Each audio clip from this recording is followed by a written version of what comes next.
In less than a month, I would have started my master's program for climate solutions at UC Berkeley, but I ended up declining my offer, and here's why. Hi, my name is Isaias Hernandez. I'm an environmental educator and the creator of Queer Brown Vegan, an environmental education media platform that is focused on bringing on intersectional issues while also making sure that people have access to equitable environmental education. Before we get started, please make sure to like, subscribe, and comment on this video as it helps continue providing free environmental education. Since I was a child, I found so much comfort in curiosity, reading books, and always asking questions in the classroom.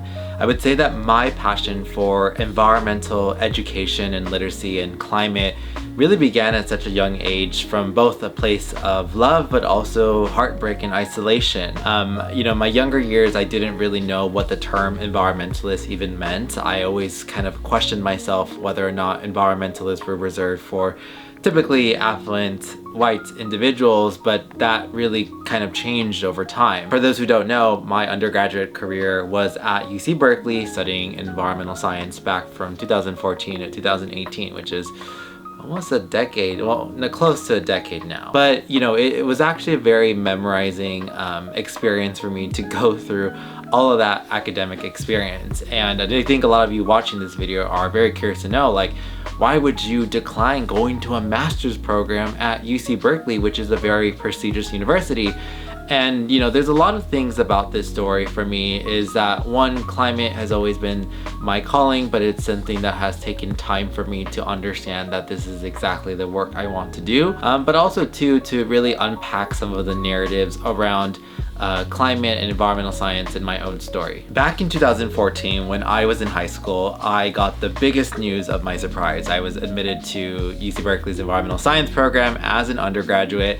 I remember seeing the picture of this white woman, which was the chancellor at the time. I don't really know who she was. And I remember just thinking like, wow, I made it. And it was actually a dream come true. My high school education, which was in public schools, wasn't always the best education, and I also had a GPA of 3.6, I believe, and so it was a very hard time for me to even recognize that. And I had very low academic self-esteem, I would call it, because I had teachers really tell other students that I wouldn't make it, or that I was not smart enough to be at that school, and that I was probably admitted because of special circumstances, and which I think some of it is kind of true, but also the merit of my own work is what got me to that university. And so my undergraduate experience at UC Berkeley was actually very interesting. I had a lot of academic trauma that was developed within those 4 years, and I recognized that my own faults in undergraduate was like result of poor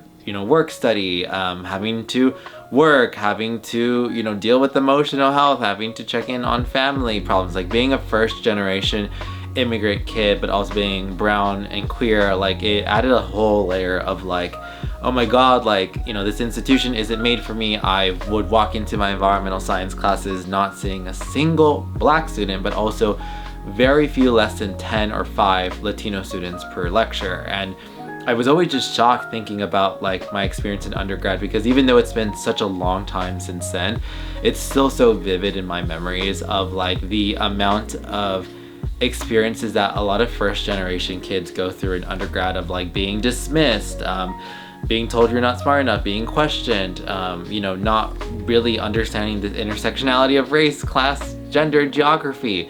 And so that was something that was like my biggest issues in undergrad, is that when I graduated from UC Berkeley, I had a 2.8 something cumulative GPA. And I was so devastated from that, because my entire academic life, I didn't do well one semesters when I was in my weeder courses. Later on in my career, I did better. But I was so embarrassed because, I had made a promise to myself back when I graduated in May of 2018. I remember clearly like taking grad photos, and I remember, like doing all these things. And I remember telling my friends and even myself, I was like, you know what, one day I will go back to higher education. I will apply somewhere. I will get my master's. And soon after, I started working in the corporate world. Reality is that I didn't apply to graduate school right in front of after graduating at 21, because I really wasn't ready. And like, yeah, a lot of academics and mentors were guiding me towards a PhD program or a master's program for 1 or 2 years. but it really wasn't realistic for me. It wasn't really what I wanted during that time. And I remember just like clearly thinking about what is it that I wanted to do. Like I had these different interests of environmental health, environmental science, forestry at one point, and just talking to different advisors and mentors of what should I do. And realistically, I didn't have any money. Like when you grow up in poverty, unfortunately it is systemic by design. You cannot escape it. Even in the career I have today, like I still suffer a lot. It's something where like I had to realize like, okay, well, higher education is not going to be worth it. Close that chapter, keep it in your dreams in the closet, whatever you want, but you have to go to the corporate world. So I worked in the corporate world for almost 2-3 years before I went full-time freelance on Career Brown Vegan since 2020.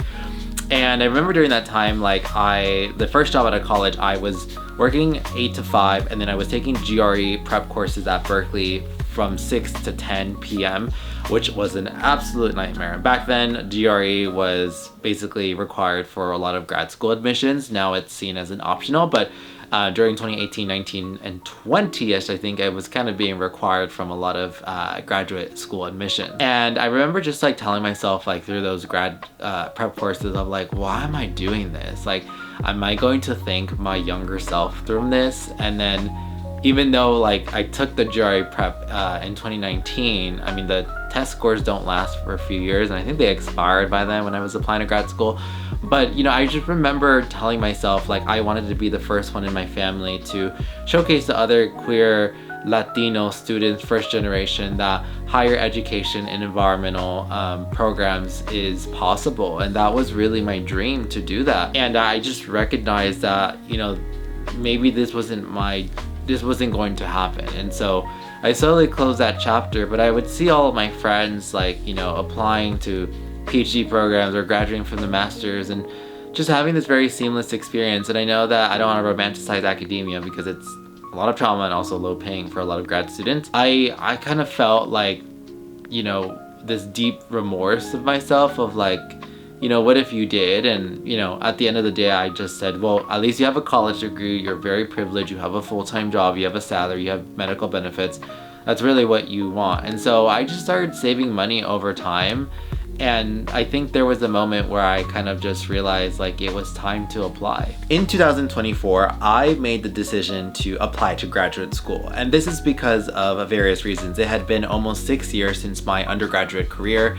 I had healed a lot of wounds I had, like especially like academic wounds of almost trying to dismiss higher education, which is very dangerous to do so, because when we critique academia, we can be very fair that there are systems of oppressions that exist in these academic systems, professors, biases, microaggressions, but there's also a lot of great people who are doing such great work. And over those 6 years, I got to work a lot with academic institutions as consultants to work on a lot of climate related programs or public speaking at universities. And I just started to recognize more and more of like, there are so many amazing people in academia doing so much amazing work. And because I work in the intersections of media, climate, culture, like education, like I'm in such different spaces these days. And so for me, like coming back to education and climate and academia was something that I wanted to favor. And so I think 2024 was such a unique year for me because it was a very large highlight of the growth of my career, but also a lot of things that were happening in my life. And I just remember like during that time asking myself like if I was going to apply to grad school, I had to do it now or later or never, because the reality is that I was getting older and I just recognized I was like, my body, it does not function the same as I was when I was 21. Even though I'm still in my 20s, like it just did not function the same way. And I had to tell myself like, look, if you're in your 30s, mid 30s, late 30s, I don't think that's gonna work, especially when I'm trying to have kids and family in the future. Like I just told myself like, I don't think that's really like realistic for me. And so I took this decision of myself to say, okay, this is the year they're gonna apply. So when I was looking at graduate school applications, I kind of already knew what I wanted to do. The first thing is that a lot of people tend to gravitate towards prestigious programs, which is very ironic because I think that we tend to kind of glorify this like golden paper, golden ticket that showcases the university. But to be honest, I did a lot of research. There was a lot of environmental programs. Like some of the popular ones in climate spaces are the Yale Forestry Master's program. Then there's the Harvard Environmental Health program that they have. And then there was other programs in different universities that I saw too, and also for me that I was interested. But the real thing is that I actually wanted to do one international and one domestic. The international school that I actually applied to was Oxford. It was their MSc in Environmental Change and Management. And then the other one was UC Berkeley's Masters of Climate Solutions program. That was their first ever program and cohort that they were going to do. So it was actually a newly made program. The reason why I wasn't really interested in other grad programs specifically is that one, I did not want to move to the East Coast, and two, I did not want to move to the Midwest. And when it came to West Coast schools, I honestly didn't want to move to Portland or Washington or Oregon. Like, I don't really like those states personally. I love the people, but I'm not the biggest fan. And so I told myself, like, the only ones realistically I would do is like UCLA, UC Berkeley, and then Oxford, like, for me. And Columbia, I was considering Columbia, but I didn't want to move to New York because I had already lived there too. And so when I applied, I actually was very reasonable of like, okay, so these are the programs you want to apply. I had friends also that applied to different programs, and this is where I think the benefits of being older is that you have different friends who have gone through different programs in climate. And so I got to reach out to each of them, from those who went to Yale, those who went to Harvard, those who went to Columbia, those who went to Berkeley, Oxford. And I got to really ask and just be honest and be like, what was your experience like? And so I got a lot of feedback from a lot of great friends that did the programs when they were in their early or mid-20s. And they were just telling me everything about what they thought. And I just said, well, it seems like, a lot of what I've done is kind of a master's program in my career I do today, but a lot of them were saying like, you should go if you're very invested in continuing to learn more, but also like, I don't really think that you need grad school. And so that kind of started me questioning things, but I continued to say, okay, I'm gonna do this. The application process was really great. I would say that like I spent my winter of 2024 writing my grad school applications. And I would say that you should definitely like carve out time for like 4 or 5 months, not to write the essays, but to email your professors, email your work colleagues, making sure that your personal statement and statement of interest, depending on the grad program, are filled out, and also the prompts that they have. So Oxford was very simple. It was also the same, where you do like an academic statement of interest and then what your intended field of thesis that you're trying to do. It was a really, really great opportunity to apply there. And then with Berkeley, I got to do 2 prompts, 2 statement of interest and purpose. And then it was like these mini prompts asking about corporate sustainability. So for me, the reason why I chose first the climate solutions program at Berkeley was mainly because I had this interest for entrepreneurship, business, and also the science. Not to say that I don't care about the humanities and arts. I love the humanities and art. I can do it every day. But I felt like I was very well versed in that realm. And so I wanted to kind of dig deeper into those technicalities that I feel like in undergrad for environmental science, it was more of a holistic major. And so you didn't really get to do things that you wanted to do. And so the program attracted me for that reason. And when it came to Oxford's MSc program, I think I really love the academic culture over there. And I think that like I wanted to explore a more academic rigor thesis around ecological wealth and education. Anyways, that's for another time. And so when I was, writing out the applications and applying, like I got friends to help me edit essays. I got my professors to submit things, and it kind of came together. And it's a privilege, because I think that the platform I have today allowed me easier access, I would say, to reach out to people and letting them know like all the work I've done is publicly online and available.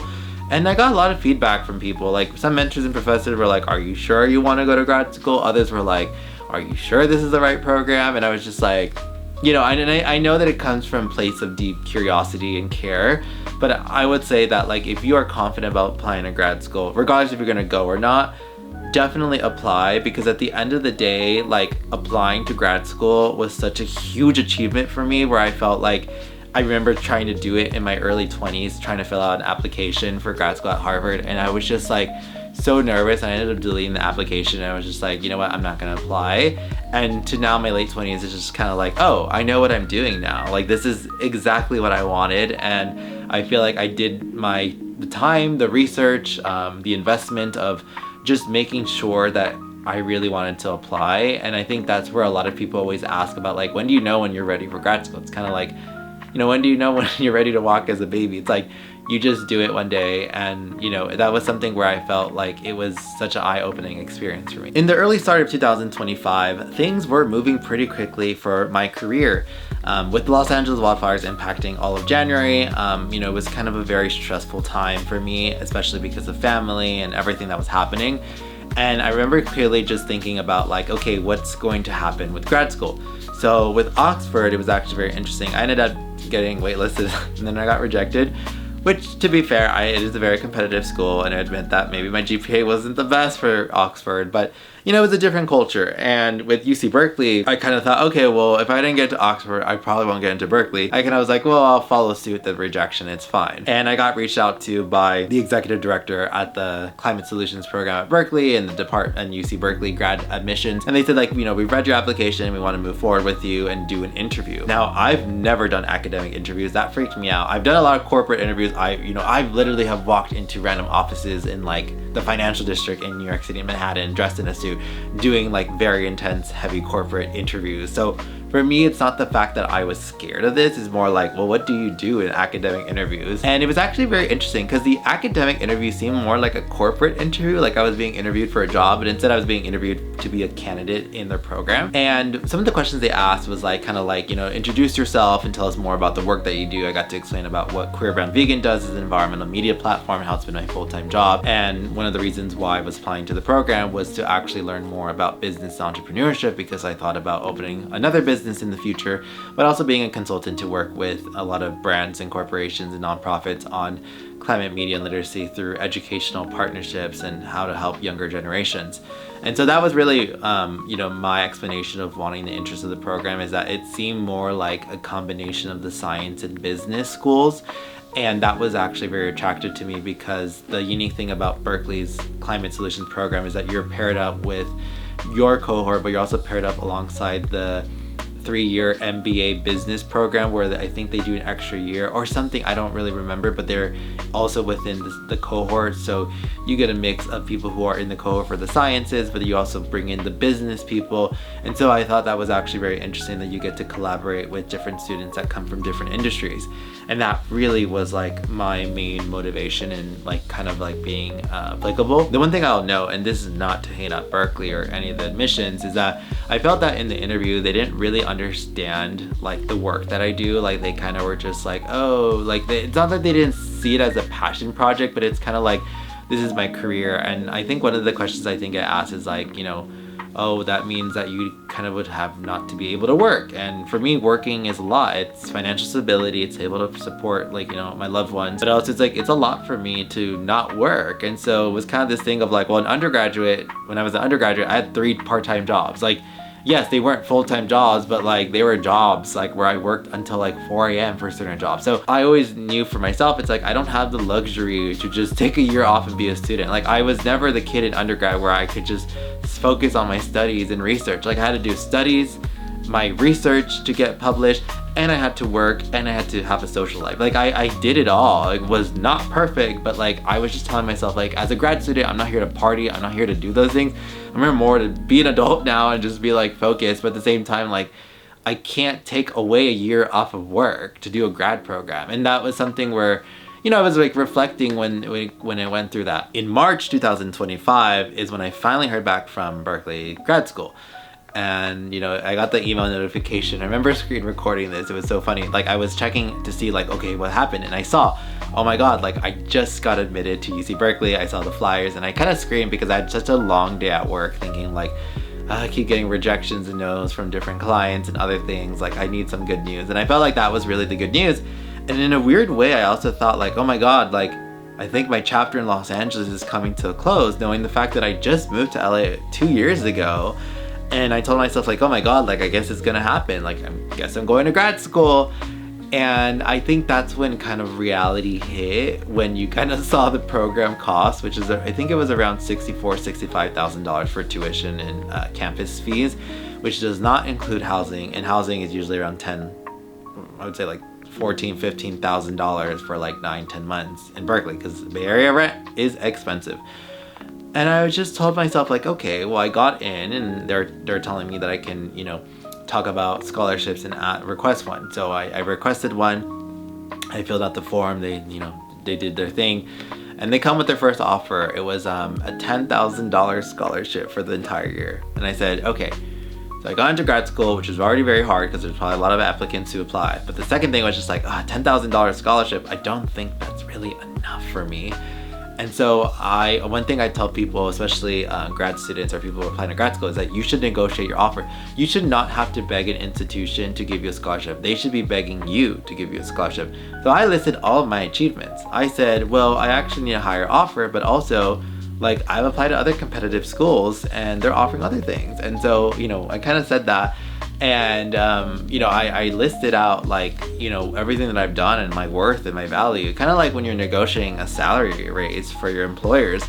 And when I did that, it was actually shocking because they responded in a week and then they offered a $35,000 scholarship, which is like around 50%. So I got like a half a ride to grad school. And I really liked it, and I was gonna negotiate even more because realistically I wanted to push until like the full ride, but I was thinking about 85 or 80. But at that point I think that I kind of reality hit me where I was like, okay, I don't know if this is really worth it. Like I had the money to go to grad school, I will be honest, like I have saved so much money because I want to start a family, I want to have a house, I just think about my future too. And I was just like, I could either use that, but then at the same time, Donald Trump's presidency was getting worse. We're seeing the dismantling of the Department of Education. And, you're living in Los Angeles, which is on fire. Like, you're living in this, like, crisis. And then I kind of think, like, reality had to hit me again, where it's like, is this really the right move right now when we're entering a recession? Like, business hasn't been the best the early few months of this year, and I was just like kind of stressed of like my finances and everything, and I was just thinking like, okay, like I have to think about these possibilities, these alternatives, and I just came to kind of conclusion that like I don't know if it was really going to be worth it to go, and I think it kind of broke my heart inside because I wanted to go to grad school since I was a kid, like since when I was a teenager I dreamt of it, but I also dreamt of it since I was 21. And then it made me sad because like I always felt like I wanted to do certain things, and I always was kind of envious of my friends who had kind of this linear path of where they knew where to go, and I kind of was that individual where it's like I always failed, succeeded, failed, succeeded, and it just was this constant thing where I felt like even though I finally made it, like, am I really doing the right thing to go to grad school right now? And I had to come out with a list of reasons of why not to go and why to go, and unfortunately that list of not to go was way worse than what was happening. The first reason why I didn't go to grad school was financial reasons. As growing up in poverty my entire life and struggling my entire life to have any financial security, financial stability, I would say that like I didn't have financial stability maybe until I was like 25 in my life. Even my early 20s, like I was barely had any money, like maybe less than $5,000 in my bank account. And I was just really struggling. And one of the things why I wrote down this list is financial reasons. A lot of young people tell me today online, it's like, I don't want to go to grad school because it costs so much money. And that's the truth, is that I not only have to think about myself, but I also am a financial caretaker for my parents. And I'm not here to blame my parents or get mad at them or be like, ungrateful. But that's just my reality of my life. Like I didn't grow up with any money. I didn't grow up with connections, and so I had to realize very quickly, like, it's not that I'm just taking time off for school, I'm also taking time off risking the safety and livelihood of my own family. And I think it was just really hard for me because it's like I pay for the medicine, I pay for the rent, I pay for food, like I pay for a lot of things, and it was just like a lot for me to let go of that, because it's like I feel like I've had to adult so fast. And it was really hard for me. Like I don't think that we talk about this a lot, but like the truth is, like, my life has always been really like financially hard. Like it's never been linear, and it was only until now where I have some control of finances in my life where I feel like giving that up so soon right now, especially when I'm young and healthy in some way, it's like I don't think I could do that. And I think that was just my reality. It's like I didn't have anyone to write a check for me, and 50% off grad school seemed very well, but I also thought about like, if I don't work for the next 6 months being in grad school, or like next 9 months, I don't know how much money I'll lose.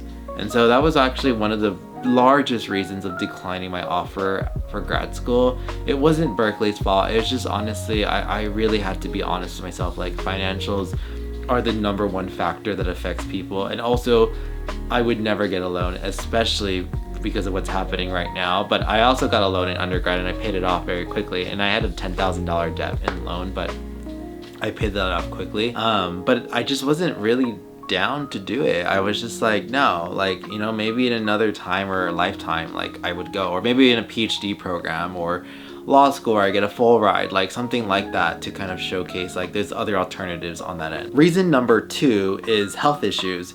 I had to take a very critical look on my health situation. For those who've been following me for years, like I've been dealing and battling with chronic health issues the last years of my life, and it's been very hard for me where, I have to see different specialist doctors here in Los Angeles, and a lot of the times these specialists that order so many tests, whether it's overnight studies or whether that's, injecting me with different liquids or taking out my blood, like I have been physically and like mentally drained from a lot of that process. And so for me, like I had to kind of understand that like I don't think I'm in a position right now to put myself in a very higher stressful environment for a year, knowing the fact that my health has been very delicate the last few years. And so I had to kind of ask myself, like, would this school really accommodate for your, conditions and things that I'm getting tested for? But also like, moving to the Bay Area, trying to find a new health insurance plan, having to find new doctors, living there temporarily, it didn't make sense for me, especially when I have a list of appointments all this year up until the holidays booked this entire year. And I just said it's not worth it for me to even go down from Berkeley to Los Angeles to do that. And it was really hard because like I wish I was like I had the health I had when I was in college, or maybe I was more healthier, but it was just something where I felt so unfortunate about my situation and had to be kind of honest of like, all my resources, my support network, my family, my friends are all here, and it's just hard to leave that alone. That's something where I didn't want to give up. And so health was the second reason why I decided not to go to school, is that I recognized like that would have been hard for my body, and it just I wouldn't do well. And so I had to have an honest conversation with myself and where I'm at in life, that this is what you have to do, and you have to maintain your health. I used to pray and think about getting healing, but now it's about maintaining what I have. And that was something that was really hard to kind of unpack. Reason number 3 was actually the future projects I have planned. So during the time that I got into grad school, I also received news for a very, very large project that I'm working on that was also paying me to do it. And I can't really share more details yet, but you will probably see in the next video that I release. So make sure you like and subscribe, because I would say this very big project that I'm working on is gonna take me a year, and I think it would have been a nightmare to work on this project and also go to grad school. And realistically, I talked to like my teams, and they were just like, no, like we're really concerned for your health at that point. And so I had to really look at both. Like it was very weird. It was almost like both of the opportunities I always wanted, different years, like I always dreamed of doing them. And so I had to ask myself, like, what is your old dream and what is your current dream? And I realized that grad school was an older dream that I had for myself that kind of fizzled away and kind of composted itself back to the soil. And this new dream was this opportunity, this resource where I can really explore the different dimensions of the world. And that's something where I felt very personal about. And so I actually chose the project, and I told myself, okay, well, at least I'm getting some income from it, and also it's a very big thing. And so I'm excited to obviously share it. But if you're someone that's in the between of thinking about like multiple opportunities, I always say like lay them out, write them out, and choose your heart where you felt more closer to. My heart felt more closer to this project than it did to grad school. And so I also had this moment of that to kind of recognize. Reason number 4 is spiritual misalignment. I am a very spiritual person, not religious, I would say, but spiritual. And for me, I recently visited UC Berkeley back in April 2024 for a conference for a club that I used to be part of called Students of Color Environmental Collective. And it was so interesting because I was there with my best friend, where we both went to Berkeley. We graduated the same year, just a year apart. And we were walking through the campus and just everything, and it kind of brought back a lot of phantom memories of like, this was my second home, this is where I found my first love, this is where I got my first job, this is where I got my first academic experience. And it seemed like, my desire maybe to apply to grad school came from this place of wounded traumas and wounded scars that I had at my undergrad experience. But also I think I had to come to reality of like, the campus had changed so much. Like, everyone that went to Berkeley when I was there is all gone now. I have maybe few friends living in the area, but it's like, it was kind of like that moment of like, it's been 6 years, or more than 6, I would say now, 19, 20, 21, 22, yeah, more than like 6 years that you graduated. And I was just like, yeah, like the time has closed from this chapter. And I felt like, maybe I'm trying to reminisce something that no longer exists in my head. But also I think walking through campus, I just felt like this chapter had already closed. And in a way, it's like I felt in my heart like, I think Berkeley had taught me everything that I did in my early teenager, I call myself teenager years and early 20s. And that it was really a great place for a lot of young people, but it wasn't for me anymore. And so I also felt that spiritual shift in myself of like, I revisited campus thinking myself to be there again, but it just wasn't for me. Reason number 5 is my career future. A lot of people always think about like going to grad school if it's going to actually give them like a better paying job. And I think that's super true for a lot of people because financial stability does matter. And to be quite frank, like the master's I would have gone and done, like I think any job, which I would specifically work in either philanthropy, nonprofit, or for-profit, wouldn't really care if I had my master's or not, unless it's a very specific need, like in a science lab or something. But I felt like, in my heart, like it's something that I didn't want to do. And I felt like I've already gotten opportunities to apply to a lot of high paying roles and, executive, like not director roles or like manager roles. And so I told myself like, do you really need this master's? Because I feel like you've already built such a large network in your career that you don't really need it. And I think that was an eye-opening experience for me too, because I think a lot of people think if I got a master's, I'll be hireable. But the truth is, I will say, like in the corporate world, it's not about how your GPA defines you or how smart you are academically. Like in my view, the corporate world, it's always been like, how sociable are you? How easy are you to collaborate with? And like how much you can demonstrate leadership. And so for me, it's like I had all those skill sets that I learned in my younger years. And I kind of just thought about like, okay, yeah, I'm not going to grad school to get a higher paying job. It's just to make sure I can become more of an expert in my field. But it just seemed to me, it's like, going to higher education for graduate school doesn't seem like what you are going for, like myself, isn't really needed. And I think that kind of helped me culminate all these different experiences of saying like, oh yeah, like I don't think I actually need to go to grad school. And that was something where I felt like it all culminated. In conclusion, applying to graduate school is a very stressful process. I bless everyone who goes, but also really take the time to consider your options. I think for myself, declining the master's program at Berkeley, like I don't have any regret. I'm very thankful for the university admitting me. I am thankful for the admin and the staff there for giving me a scholarship, which is very rare to get. And I should have very honor on that. But it's something where I felt like I don't think I need to be in graduate school to prove something, but I think it also healed a younger part of myself of maybe I applied because I wanted to heal something from inside. But also it's like realistically, like, the career I have today, like I'm hireable because I've worked in for-profit, nonprofits. I've worked everywhere. And I don't think that, going to a master's program was going to be the end all or be all situation. So if you're someone that is obviously thinking of applying, please do. Like, I don't want anyone to use this video to be like, oh, well, he didn't do this because of these reasons and I'm not doing it.